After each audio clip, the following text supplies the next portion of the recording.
ITC limited ಸಂಸ್ಥೆ global development ಜೊತೆ ಸೇರಿ ಆಶೀರ್ವಾದ್ ಸ್ಮಾರ್ಟ್ ಇಂಡಿಯಾ ಎಂಬ ವಿನೂತನ ಕಾರ್ಯಕ್ರಮ ಆರಂಭಿಸಿದ್ದು, ಈ ಕಾರ್ಯಕ್ರಮದಡಿ ವಿವಿಧ ಸಮಾಜಮುಖಿ ಕಾರ್ಯಕ್ರಮಗಳನ್ನು ಆಯೋಜಿಸಲಿದೆ.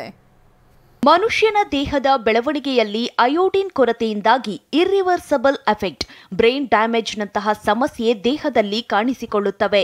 ದುರಾದೃಷ್ಟ ಅಂದ್ರೆ ಕರ್ನಾಟಕದಲ್ಲಿ ಅಯೋಡಿನ್ ಕೊರತೆಯ ಪ್ರಮಾಣ ಸಿಕ್ಕಾಪಟ್ಟೆ ಹೆಚ್ಚಿದೆ. ಇದಕ್ಕೆ ಪರಿಹಾರ ಅಯೋಡಿನ್ ಉಪ್ಪು ಎನ್ನುವ ಸಂಗತಿ ಇಂಡಿಯಾದಲ್ಲಿ 50% ಜನರಿಗೆ ಗೊತ್ತೇ ಇಲ್ಲ.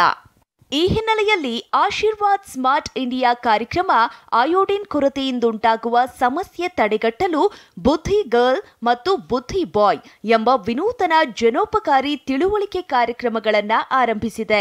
ಈ ಕಾರ್ಯಕ್ರಮದಡಿ ಬೀದಿ ನಾಟಕ ಮತ್ತು ಸಾಂಪ್ರದಾಯಿಕ ಕಲೆಗಳ ಮೂಲಕ ಅಯೋಡಿನ್ನ ಪ್ರಾಮುಖ್ಯತೆ ಹಾಗೂ ಆರೋಗ್ಯಕರ ಆಹಾರ ಸೇವನೆಯ ಅಭ್ಯಾಸದಿಂದ ಉತ್ತಮ ಬದಲಾವಣೆ ಕಂಡುಕೊಳ್ಳಬಹುದು. ಇದೊಂದು ಖಂಡಿತವಾಗಿ ಒಂದು ಉಪಯುಕ್ತವಾದಂಥ ಕಾರ್ಯಕ್ರಮ. ಅದರಲ್ಲೂ ಕೂಡ ನಮ್ಮ ಗ್ರಾಮೀಣ ಪ್ರದೇಶದಲ್ಲಿ ಇರತಕ್ಕಂತಹ ಹೆಣ್ಣು ಮಕ್ಕಳಿಗೆ ಇದು ಅತ್ಯಂತ ಅವಶ್ಯಕವಾಗಿ ಸಹಾಯಕಾರಿಯಾಗುತ್ತೆ ಅಂತ ನಾನು ಭಾವಿಸಿದ್ದೀನಿ.